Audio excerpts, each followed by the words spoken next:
ना रेलवे फाटक का रामानगर का ओवरब्रिज बगैर चले ऑटोमेटिक ही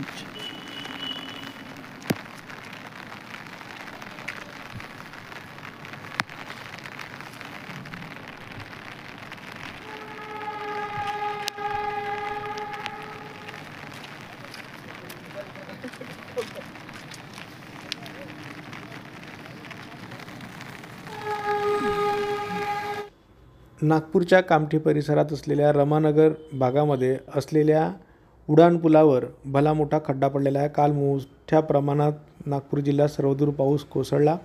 अशातच कामठी परिसरात असलेल्या या उड्डाणपुलावर एक भला मोठा खड्डा पडला आहे। त्याचा व्हिडिओ सोशल मीडियावर मोठ्या प्रमाणात व्हायरल झाला आणि त्यानंतर प्रशासनाने कंत्राटदाराने आता या खड्ड्याला बुजवलं आहे। रोड रोलरच्या माध्यमातून हा खड्डा आता बुजवण्यात आला आहे आणि या घटनेनंतर या कामाच्या दर्जाबाबत आता अनेक जण प्रश्न उपस्थित करत आहे।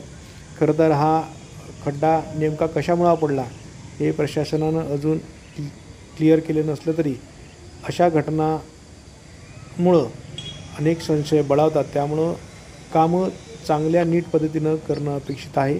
हाच तो परिसर आहे रमानगरचा, ज्या ठिकाणी काल उड्डाणपुलावर भला मोठा खड्डा पडला होता आणि ह्या उड्डाणपुलाचं अजून उद्घाटन व्हायचं आहे। त्याच ठिकाणचं हे दृश्य आहे।